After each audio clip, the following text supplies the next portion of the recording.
Welcome students. Exercise 11.1 का question number 7 देखते हैं। ठीक है बच्चों, class 7 chapter perimeter and area, question number 7 of exercise 11.1। तो स्टूडेंट्स देखिए क्वेश्चन क्या है, क्वेश्चन को ध्यान से पढ़िए।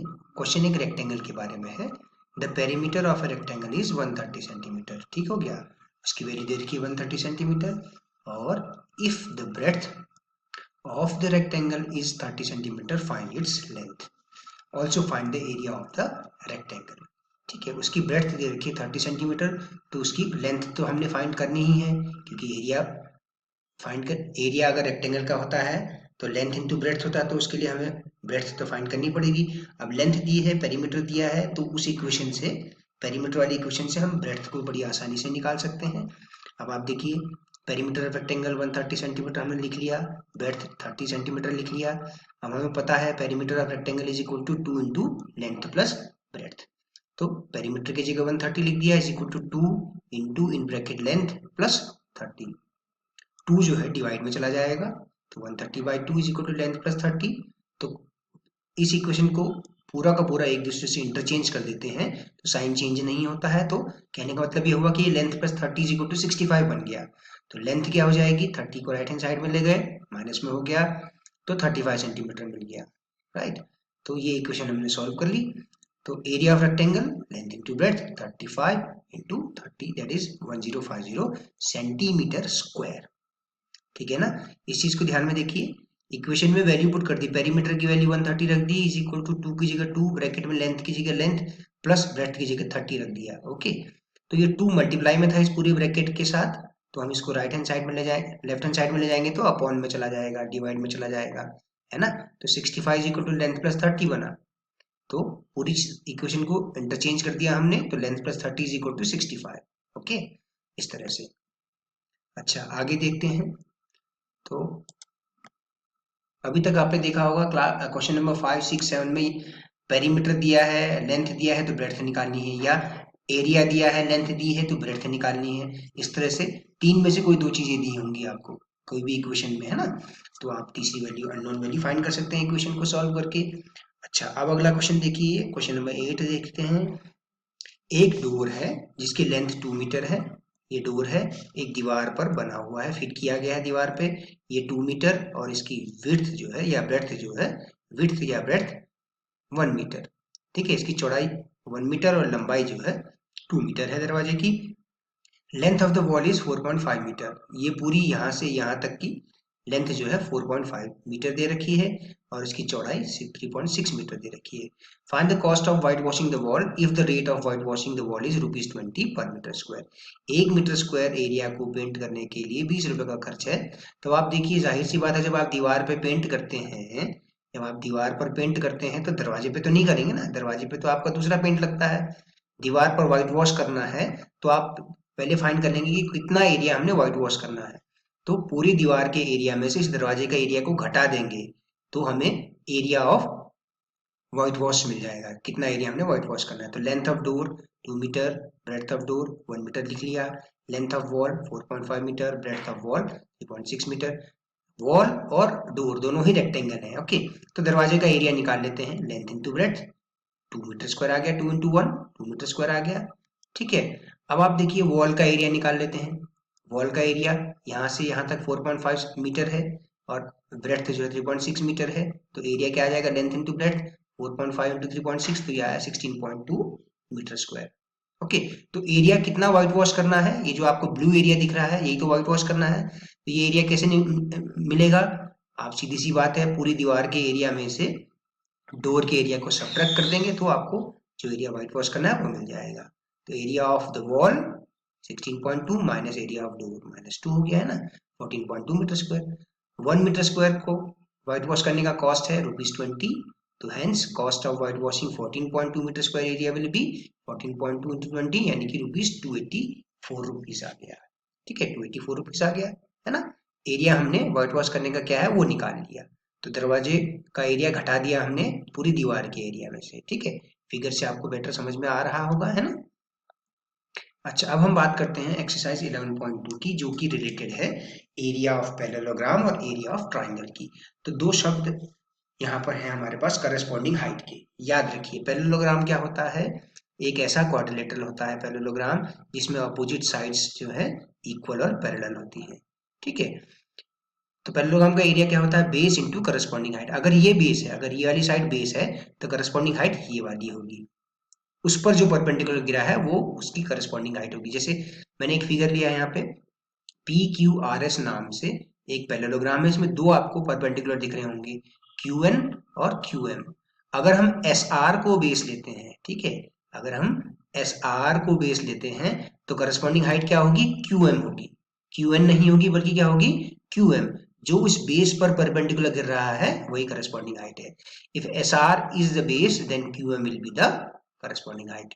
अगर इसी तरह से अगर हम पी एस को बेस माने तो क्यू एन उसके लिए करस्पॉन्डिंग हाइट हो जाएगी। तो उस समय एरिया फाइंड करने के लिए हम क्या करेंगे, P S into Q N करेंगे। या आप अगर एस आर को बेस मानेंगे तो एरिया क्या होगा, S R base into corresponding height Q M करेंगे। क्यू एन नहीं लेंगे, क्यू एम लेंगे जो उस पर परपेंडिकुलर गिरा हुआ है। ठीक है बच्चा, तो इस चीज को ध्यान रखें आप।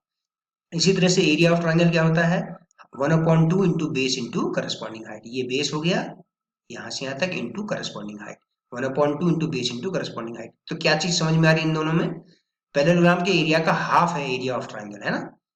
देखिए base into corresponding height parallelogram का एरिया होता है ना, उसका आधा। तो एरिया ऑफ ट्राइंगल क्या होगा, 1/2 of base into corresponding height. ये चीज याद रखनी है आपको, करस्पॉन्डिंग हाइट का ध्यान रखना है। तो ये जो फिगर है ये क्वेश्चन नंबर 5 का है। जब हम क्वेश्चन नंबर 5 पे आएंगे तो एक बार फिर से देखेंगे। ठीक है, 11.2 का first question, find the area of each of the following parallelograms. ये आपको टेक्स्ट बुक में दिया गया है ये पैरेललोग्राम। ओके, तो हाइट क्या है 4 सेंटीमीटर, बेस क्या है 7 सेंटीमीटर। तो बेस इंटू करस्पॉन्डिंग हाइट, तो area of parallelogram will be base into corresponding height, 7 into 4 that is 28 centimetre square.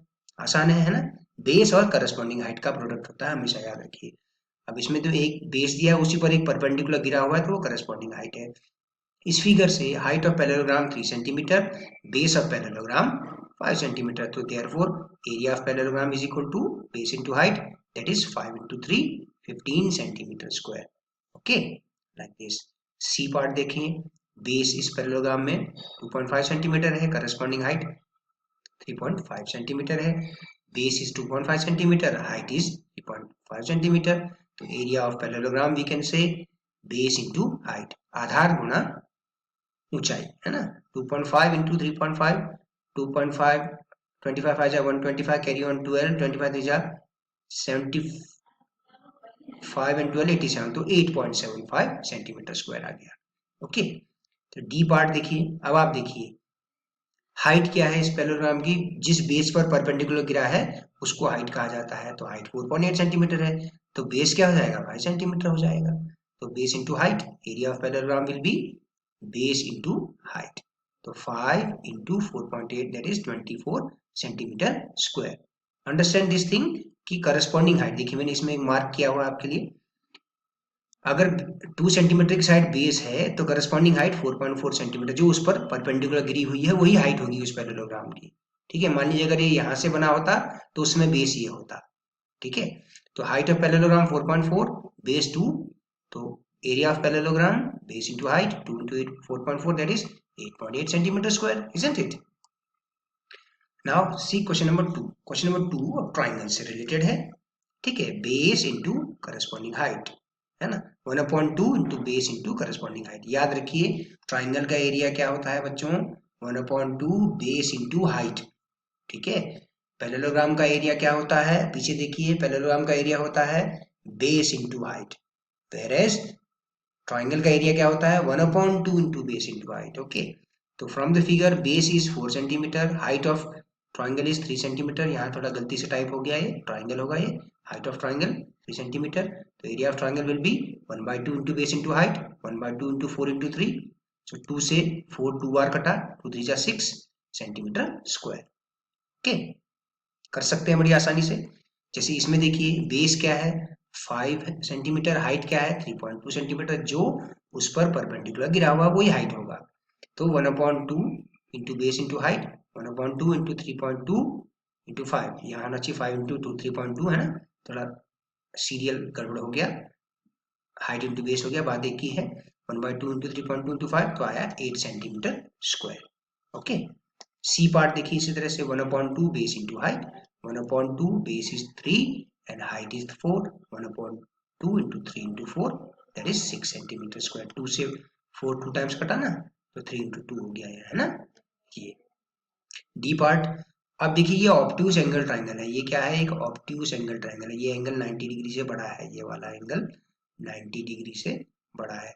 तो ऑब्ट्यूज एंगल का हाइट कैसे निकालते हैं आपने पहले भी जाना है, आप इस बेस को एक्सटेंड कर देते हैं इस तरफ, फिर एक्सटेंडेड साइड पर जो परपेंडिकुलर गिरेगा वो हाइट हो जाएगा। तो बेस यहाँ से यहाँ तक 3 सेंटीमीटर हाइट, इस साइड को एक्सटेंड करने पर हाइट मिल जाएगी आपको। ठीक है, एक्सटीरियर एंगल, ये जो हाइट होती है ऑब्ट्यूज एंगल ट्राइंगल में, हाइट उस ट्राइंगल के एक्सटीरियर में होती है। ठीक है, तो 1/2 into base into height, 1/2 into 3 into 2, 2 से 2 1 टाइम्स कटा तो 3 centimetre square will be the answer. Okay, अगला क्वेश्चन क्या है, टेबल भरने वाला है। ये जो है टेबल है, टेबल क्या है, बेस पैरेललोग्राम का, हाइट पैरेललोग्राम का, तीसरा column area of parallelogram. Base पता है, हाइट नहीं पता है और एरिया पता है। तो बेस ऑफ पैरेललोग्राम 20, हाइट हमने फाइंड करना है, एरिया आपका 246 है। तो area of parallelogram is equal to base into height, formula रखा है ना, एरिया की जगह वैल्यू रख दी उसकी 246 is equal to 20 into height, तो हाइट यहाँ से क्या हो जाएगी 246 अपॉन 20, है ना। इसको पूरा का पूरा इंटरचेंज कर सकते हैं ना, देखिए मैंने क्या कहा,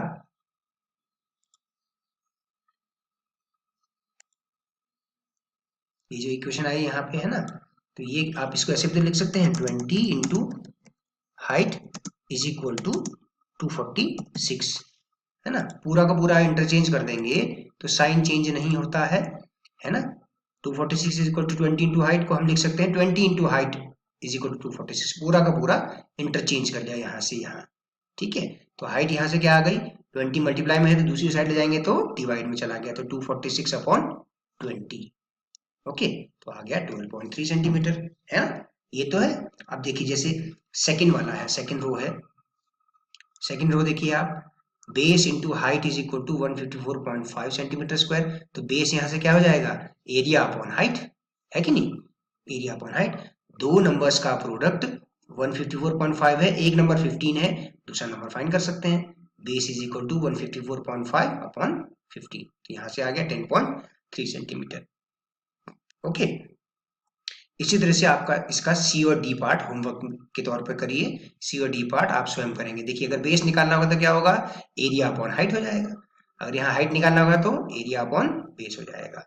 ठीक है बच्चों, आज के लिए इतना ही काफी है, और दीपावली की आप सभी को हार्दिक शुभकामनाएं। पटाखे जलाएं लेकिन सीमित संख्या में जलाएं, ठीक है, ज्यादा वायु प्रदूषण हो जाता है, और जो आसपास जो हमारे बुजुर्ग हैं या जो बीमार लोग हैं उनके आसपास जो है पटाखे न फोड़ें। ठीक है, थोड़ा सा ध्यान रखें, पटाखे फोड़ते समय आप अपने बड़ों को अपने साथ रखिए, अपने स्वास्थ्य का विशेष ध्यान रखिए, शरद ऋतु है, विशेष ध्यान अपने स्वास्थ्य का रखिए, और अच्छे अच्छे व्यंजन घर में बने होंगे उनको खाइए, मिठाइयाँ खाइए, अच्छे अच्छे वस्त्र पहने, और आप सभी की घर में दीपावली के दिन लक्ष्मी माता आए और आपका जीवन, आपका परिवार धन धान्य सुख और ऐश्वर्य से बीते। धन्यवाद।